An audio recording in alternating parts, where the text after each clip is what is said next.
শিক্ষার মূল উদ্দেশ্যটা কি? শিক্ষার মূল উদ্দেশ্যটা যদি তুমি ধারণ করো, ছাত্র শিবির উদ্দেশ্য সাধন হয়ে যাবে। ছাত্র শিবির উদ্দেশ্যের সাথে শিক্ষার উদ্দেশ্যের কোনো কন্ট্রাডিকশন নাই।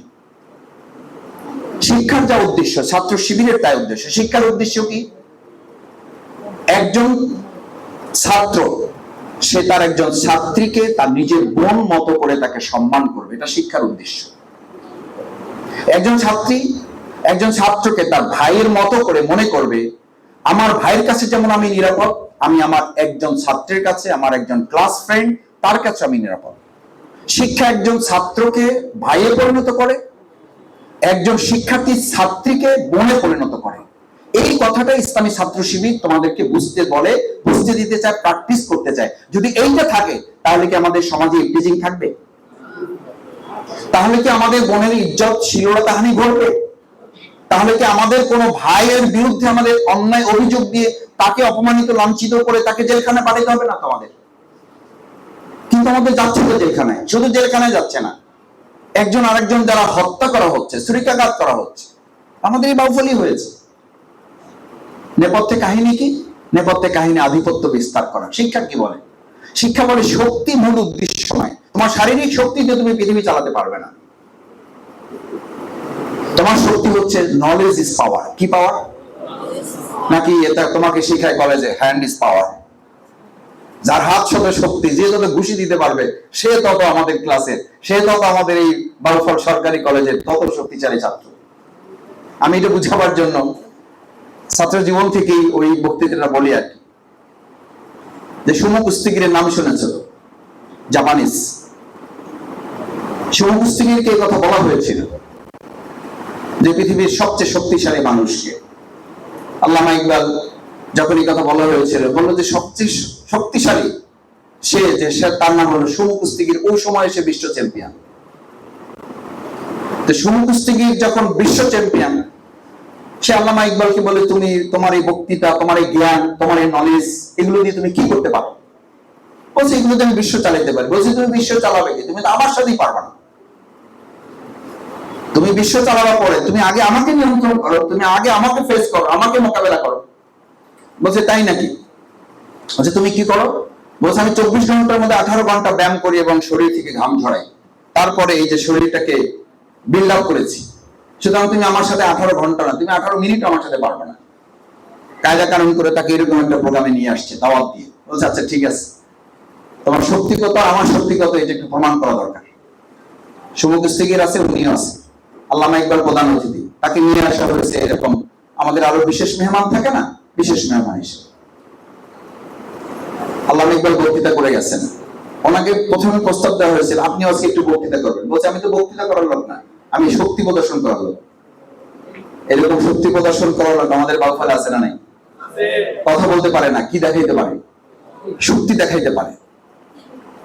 কথা বলতে পারে না, পাওয়ার দেখাইতে পারে। বলছে আপনার কি আছে? বলছে আমার পাওয়ার আছে। আমরা কি পাওয়ার দেখাবো নাকি আদর্শ দেখাবো? আদর্শ দেখাবো। আল্লামা ইকবাল খুব কায়দা করে ওনার বক্তৃতা শেষ করে যাওয়ার সময় ঘোষণা দিয়ে গেছে, আজকে আপনাদের সামনে একজন বিশেষ মেহমান আছে, মূলত উনি কথা বলবেন। আন্তর্জাতিকভাবে স্বীকৃত চ্যাম্পিয়ন, বিশ্ব চ্যাম্পিয়ন, ইন্টারন্যাশনালি যিনি ইতিমধ্যে স্বীকৃতি পেয়েছেন, তিনি তোমাদের উদ্দেশ্যে কথা বলবেন। এই কথা বলে উনি বসে গেছেন।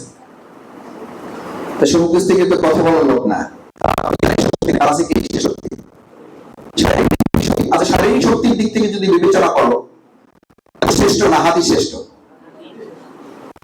শ্রেষ্ঠ, মশা শ্রেষ্ঠ।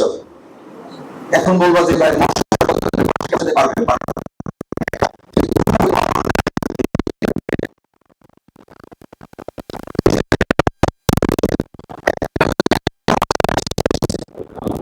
না বলো কাকে শেষ করছে?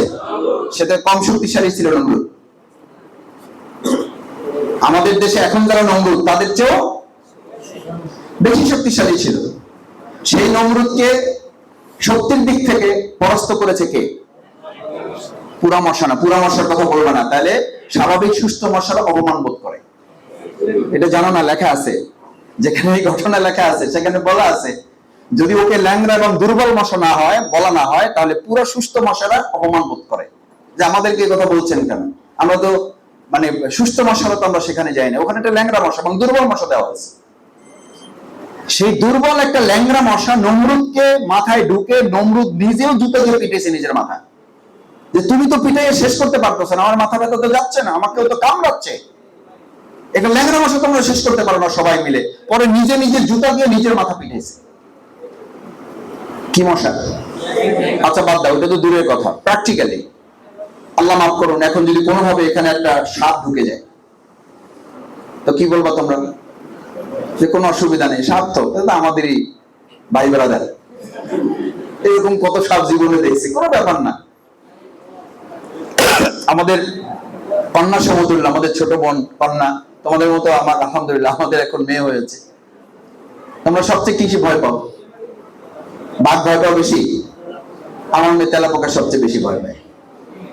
এখানে নিশ্চয়ই তোমরা আছো। তার গোটা রুমে যদি আমরা দুইজন বাবা মা একসাথে হই, সে খেয়াল করে না, এটা ভয় পায় না সে। তার রুমে টিচার ঢোকে, সে ভয় পায় না, কিন্তু তার রুমে যদি একটা তেলাপোকা ছেড়ে দেওয়া যায়, ব্যাস, সে শুধু দুর্বল না, ওখান থেকে কিভাবে বের হবে, মানে সে তেলাপোকার সাথে লড়াইও করবে না, বলছে না ওর সাথে আমার লড়াই করার দরকার নাই, ওর থেকে কিভাবে বাঁচা যায় এটাও আমার কাজ।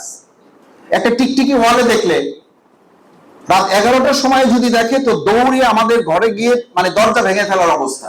আমরা বুঝতে পারি কোনো অসুবিধা হয় নাই, শুধু সে কি দেখছে, একটা টিকটিকি দেখছে। একটা টিকটিকির কাছে তুমি যখন সামাজিক যোগাযোগ মাধ্যমে গোটা পৃথিবী চালাইতেছো, তুমি একটা টিকটিকি চালাইতে পারতেছো না। সামাজিক যোগাযোগের মাধ্যমে গোটা পৃথিবী চ্যালেঞ্জ করতেছো, তখন তুমি একটা তেলাপোকা চালাইতে পারতেছো না। তাহলে তুমি শক্তিশালী না তেলাপোকা? তাহলে তুমি এত পাওয়ার দেখাই কি লাভ? এখন আমাদের ছেলে সন্তান তুল্য এবং ভাইয়ের তুল্য যারা, ওরা খুব হাসতেছে যে আমাদের পাওয়ার আছে। তোমাদের পাওয়ারে আসতেছি, ওয়েট করো। তোমাদের কি পাওয়ারে আসতেছি, ওয়েট করো। তাহলে শক্তির দিক থেকে মানুষ শক্তিশালী না। শক্তিশালী কিসের দিক থেকে? জ্ঞানের দিক থেকে। এখন দেখো, আমরা যে পৃথিবীতে বাস করি, সেই পৃথিবীতে এই স্লোগান একসময় ছোট সময় আমাদের শিক্ষক তুল্য, এখানে শহীদুল ইসলাম স্যার আছেন, অন্যান্য শিক্ষক বৃন্দ আছেন, আমরা ছোট সময় মুখস্থ করেছি কি, নলেজ ইজ পাওয়ার। কি is power? Knowledge is power. এটা হচ্ছে এটা নাই, নলেজ ইজ পাওয়ার এখন আর নাই, কিন্তু নলেজ ইজ পাওয়ার এখন আর নাই। তারপরেরটা বলো, কি পাওয়ার এখন? Phone is power. বলে দিয়েছে ফোন ইজ পাওয়ার। বললাম না, ছেলেদেরকে কাজ করার জন্য আসতেছে, তারা বলে দিয়েছে ফোন ইজ পাওয়ার। মানে তাদের পৃথিবী দরকার নাই, তাদের কাছে শুধু কি থাকলে হবে? ফোন একটা থাকলে হবে, তাহলে আর কিছু দরকার নাই, বাবা দরকার নাই, মা দরকার নাই, এমনকি খাবারও দরকার নেই, খাবারও লাগবে না।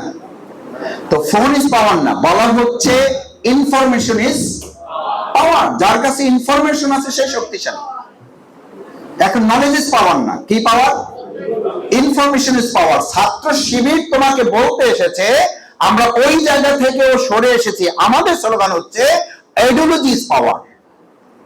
কি শক্তিশালী? আদর্শ হচ্ছে শক্তিশালী, ইনফরমেশন ইজ পাওয়ার না। আমি তোমাকে বলি কেন, এই মোবাইল নিয়ে তুমি এখন এআই কাছে যাও, চ্যাট জিপিটির কাছে যাও, চ্যাট জিপিটি আছে তো তোমার কাছে, গিয়ে বলো শফিকুল ইসলাম মাসুদ সম্পর্কে জানতে চাই, আমার এই বক্তব্য ওর কাছে পেয়ে যাবে। তার মানে কি, ওর কাছে গেলে ও বলবে যে তার এই ইউটিউব আছে, সব বক্তৃতা আপনি পেয়ে যাবেন। এরপরে বলবে যে যদি চান এটা আমি একটা প্রিন্ট করে দিতে পারবো। বলে আদর্শ কিছু ব্যক্তি আমার দরকার, তোমাকে দিতে পারবে? তোমাকে দিতে পারবে না। তাহলে তথ্য দিতে পারবে, জ্ঞান দিতে পারবে, কিন্তু প্র্যাকটিক্যালি আদর্শিক কিছু মানুষ দিতে পারবে না। যে চ্যাট জিপিটি, যে গুগল দিতে পারে না, যে এআই দিতে পারে না, যে প্রযুক্তি দিতে পারে না, বাংলাদেশ ইসলামী ছাত্র শিবির সেরকম কিছু আদর্শিক মানুষ দিতে পারে।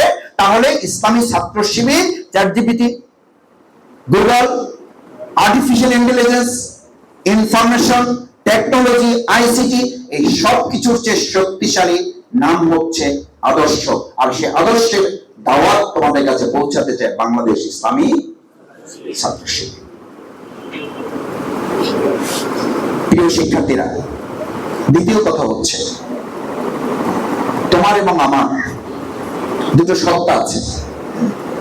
আল্লাহ তাআলা দুটো সত্তা দিয়ে তোমাকে পৃথিবীতে পাঠিয়েছেন। তোমার তোমার মূল যুদ্ধ বাউফলের সাথে না, তোমার মূল যুদ্ধ বাংলাদেশের সাথে না, তোমার মূল যুদ্ধ বিশ্বের সাথে না।